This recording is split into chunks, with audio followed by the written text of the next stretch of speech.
Aleluya, Cristo ha resucitado en verdad. Aléjese el miedo y venga la alegría. Porque del Señor Jesús es de quien habló Moisés, y por eso Él llegó a ser un héroe de la fe. La vida y la obra de Moisés refleja con excelencia la obra de Cristo por la humanidad. Un Moisés bien particular, por ser autor de los primeros 5 libros de la Biblia, el Pentateuco, conocido también por haber liberado a Israel del poder del faraón, de haber celebrado la primera Pascua, de haber cruzado el Mar Rojo y por haber recibido en el monte Sinaí las 2 tablas de la ley de Dios, los 10 mandamientos. Hebreos 11 nos relata así su historia y el significado que tiene a la luz de Cristo. Hebreos 11:23. Por la fe, Moisés, cuando nació, fue escondido por sus padres por 3 meses, porque le vieron niño hermoso y no temieron el decreto del rey. Esto se nos cuenta en Éxodo capítulo 2, de cómo por la fe en Dios, los padres de Moisés, Amram y Jocabed, mantuvieron con vida al bebé Moisés. Este además tenía 2 hermanos, Miriam y Aarón. Y es que el faraón no solo había esclavizado al pueblo de Israel, sino que también quiso limitar el nacimiento de los hebreos. Por eso ordenó a las parteras egipcias que, si nacía un niño varón entre las madres israelitas, esos niños debían ser asesinados. Nos cuenta en Éxodo capítulo 1. Pero las parteras temieron a Dios y no hicieron como les mandó el rey de Egipto, sino que preservaron la vida a los niños.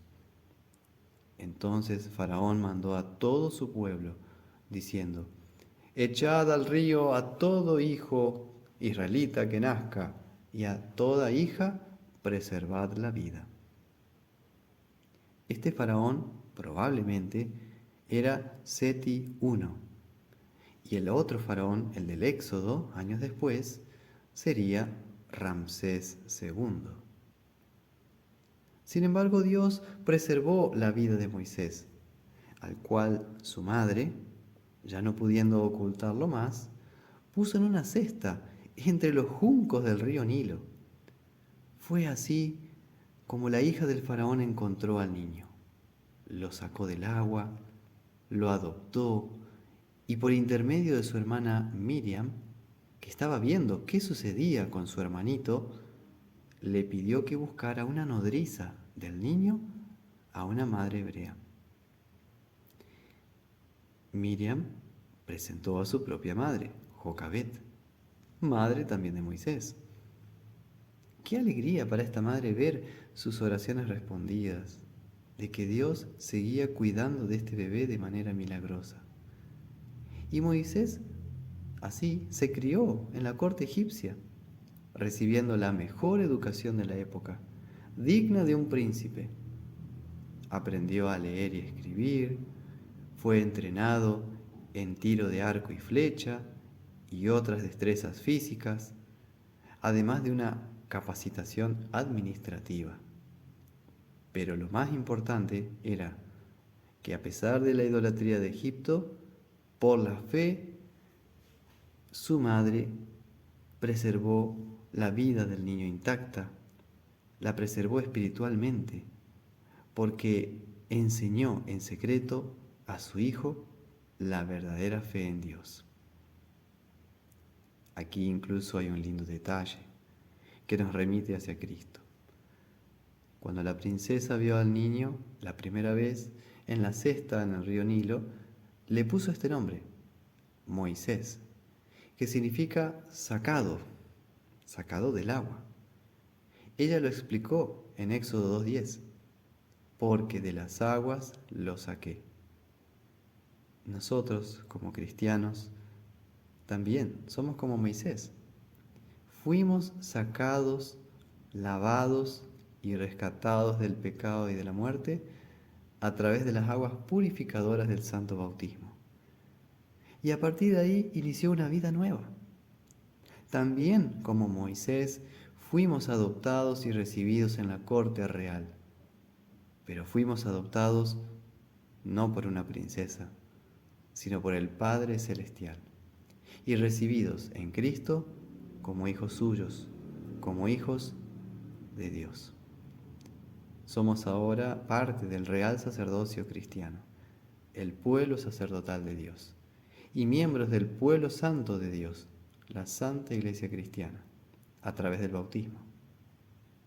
Como Moisés, también, sea nuestra madre o nuestro padre, o en el contexto de la Iglesia, nuestra familia de la fe, somos instruidos en la fe cristiana y trinitaria. Gracias a Dios todavía lo podemos hacer con libertad.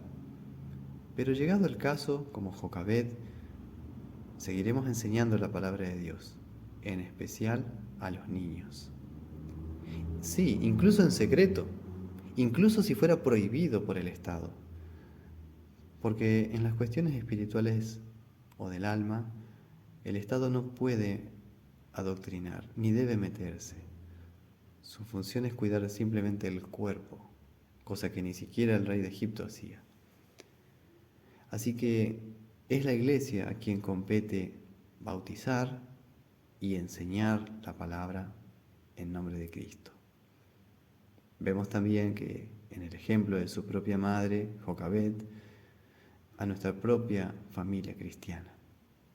Es en el contexto de la fe de nuestros padres que aprendemos la fe cristiana. Esta primera iglesia, que es la familia cristiana. Fue por la fe que los padres de Moisés escondieron al niño, porque le vieron hermoso y no temieron el decreto del rey. Esta fe les dio el valor, el coraje de seguir enseñando la fe a pesar de una ley inhumana. Así Moisés llegó a ser después no solamente un príncipe de Egipto, sino algo mucho más grande, lo que Dios le tenía destinado, ser un pastor del pueblo de Dios, un gran siervo y pastor del pueblo de Dios. Y detrás de esto estaba la gracia de Dios, quien libra y salva a su pueblo. Entonces, como continúa diciendo Hebreos 11, por la fe, Moisés, hecho ya grande, rehusó llamarse hijo de la hija del faraón, escogiendo antes ser maltratado con el pueblo de Dios que gozar de los deleites temporales del pecado, teniendo por mayores riquezas el vituperio de Cristo que los tesoros de los egipcios, porque tenía puesta la mirada en el galardón. Moisés, ya adulto, renunció al título de príncipe de Egipto, porque era hijo adoptivo de la hija del faraón. Dejó de lado su título nobiliario y escogió antes ser maltratado con el pueblo de Dios. Prefirió compartir la humillación de su pueblo Israel antes que ser exaltado a la diestra del poder del faraón. Hermanos, aquí se descubre y revela el plan salvífico de Dios en la historia.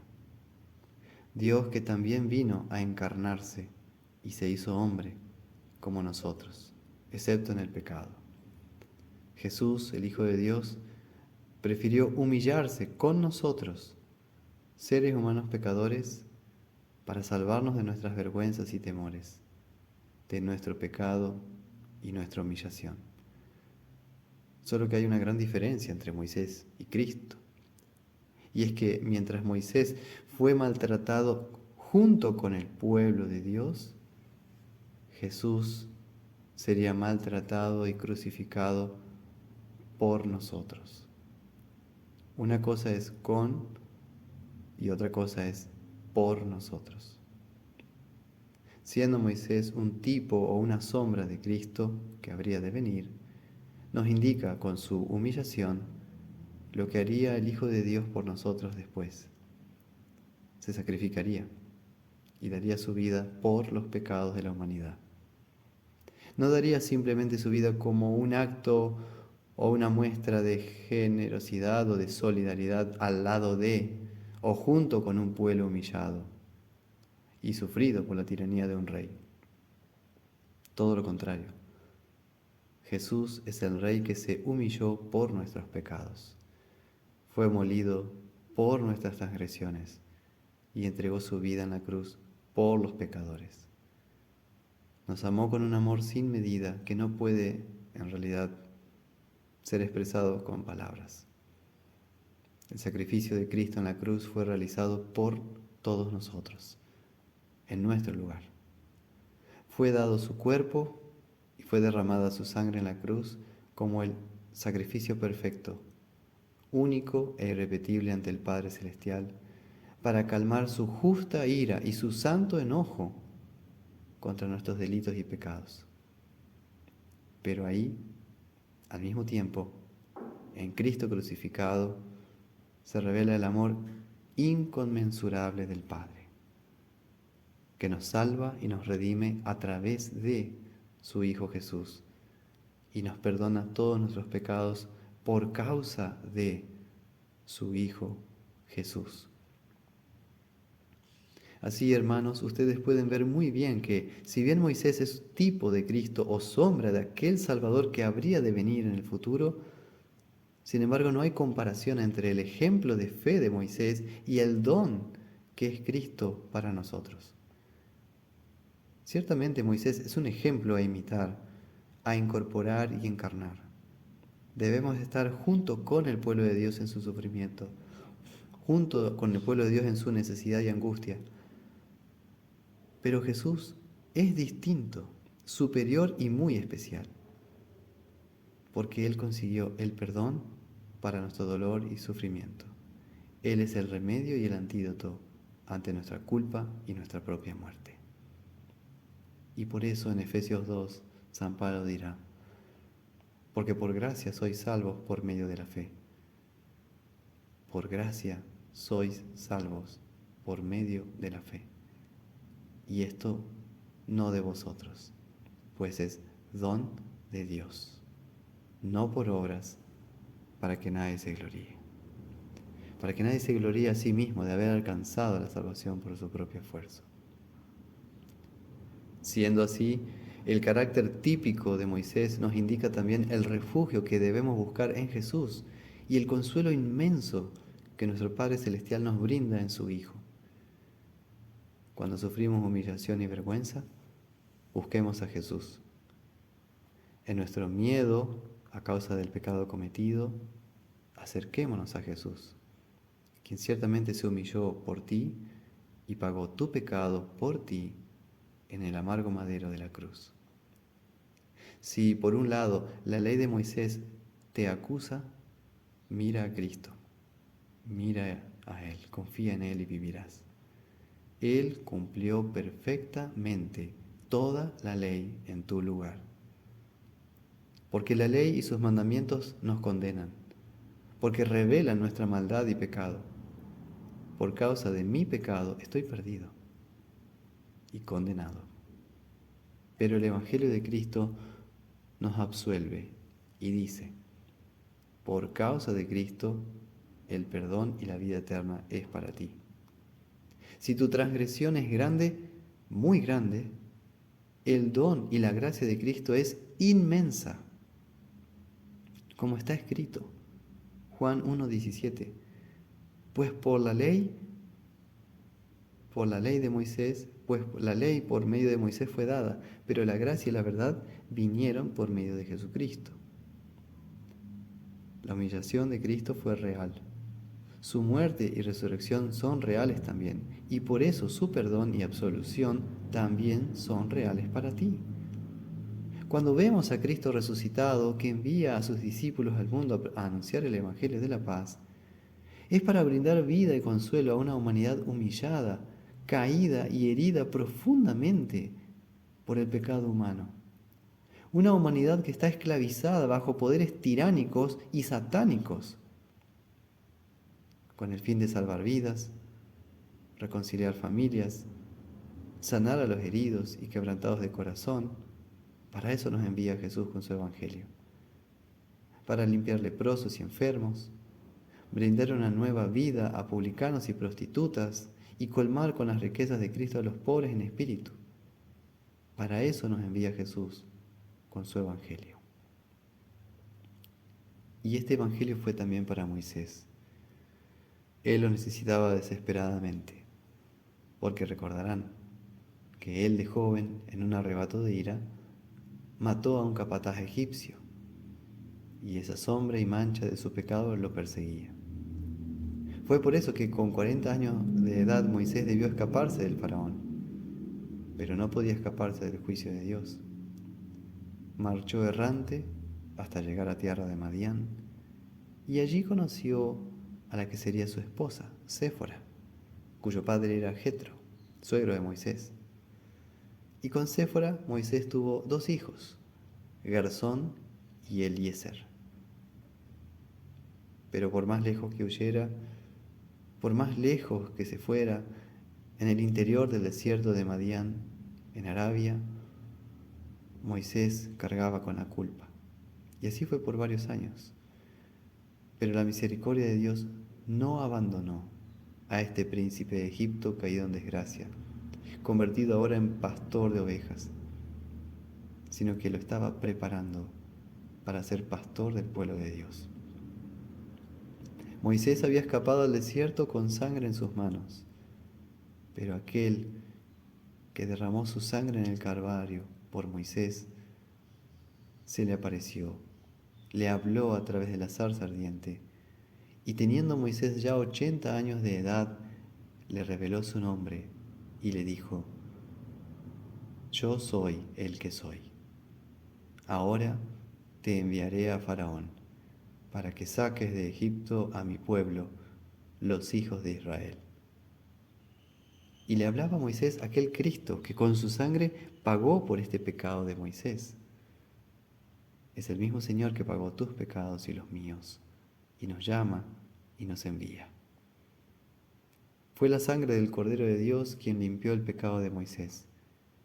Fue la palabra del Cordero de Dios quien llamó a Moisés para enviarlo de nuevo a Egipto a liberar a un pueblo esclavizado por Satanás, quien obraba con maldad a través de su siervo, el faraón, anticipo del anticristo. Pero este rey de Egipto es figura también o anticipo de quien Cristo vencería después en la cruz.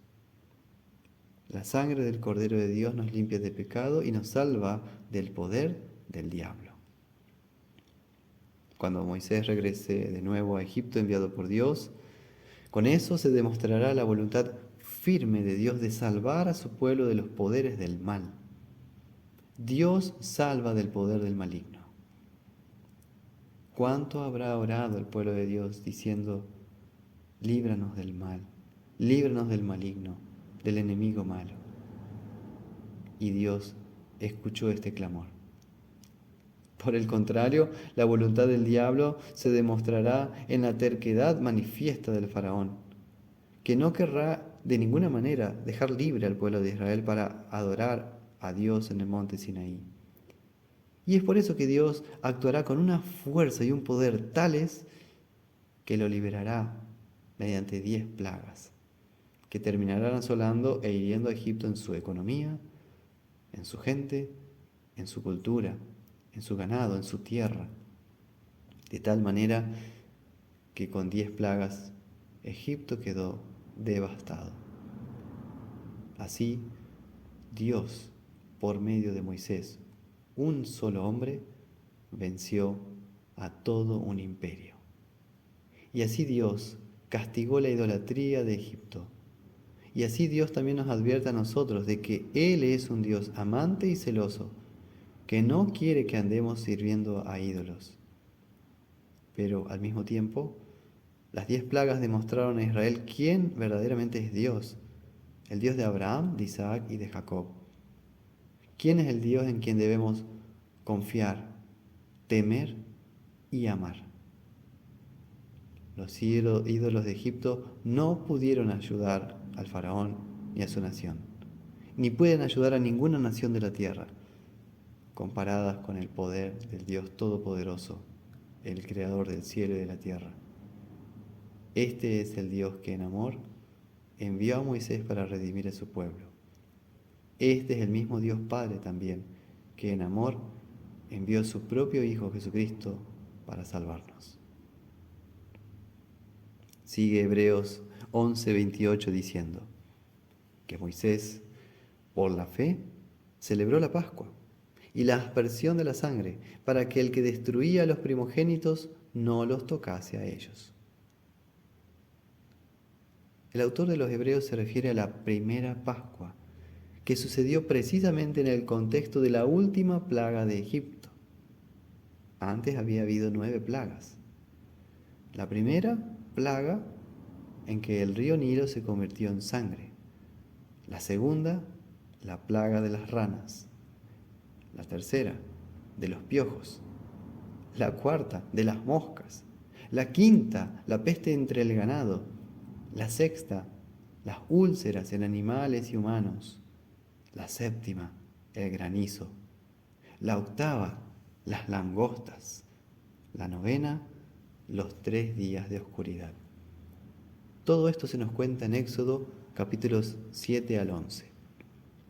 Pero la 10ª y última plaga fue la plaga de la muerte de cada primogénito egipcio.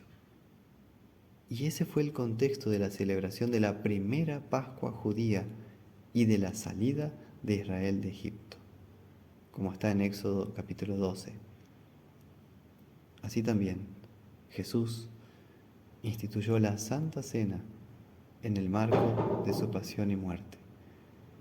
En Egipto murieron los primogénitos, pero en el Calvario murió el Hijo único de Dios. En Egipto, como bien indicó Dios, Israel se salvó de esta plaga porque el dintel o marco de las puertas de sus casas tenían una señal, la sangre de un cordero, que era la comida pascual. Pero en el Calvario fue la sangre de Cristo, nuestro Cordero Pascual, la que nos salvó de la muerte eterna. El cuerpo y la sangre de Cristo son nuestra Pascua, la misma que llamamos hoy sacramento del altar o Santa Cena. Esta cena es bendita y santa, como su nombre lo indica. No es un simple comer y beber, no es un simple pan y vino, no es una representación o un símbolo, sino que nuestros labios reciben el verdadero cuerpo y la verdadera sangre de Cristo, junto con el pan y el vino consagrados. Reciben el cuerpo y la sangre de aquel que murió y resucitó por nosotros. Esta cena es santa, porque a través de ella Cristo se ofrece a sí mismo como don, como comida y bebida de perdón, vida y salvación. El cuerpo y la sangre de Cristo, el Cordero Pascual, nos restauran, nos santifican, nos perdonan, nos confirman en la fe, nos dan vida eterna. Fue así que esa noche, esa primera Pascua en Egipto, celebrada por Moisés, sucedió el mismo día en que se cumplieron 430 años que habían vivido en Egipto los hijos de Israel. Y el pueblo del Señor salió ese día del país. Y, por la fe, Moisés dejó a Egipto, no temiendo la ira del rey, porque se sostuvo como viendo al invisible. Por la fe, pasaron el Mar Rojo como por tierra seca, e intentando los egipcios hacer lo mismo, fueron ahogados. Y por la fe, 40 años después, llegarían a Canaán, la tierra prometida. Amén.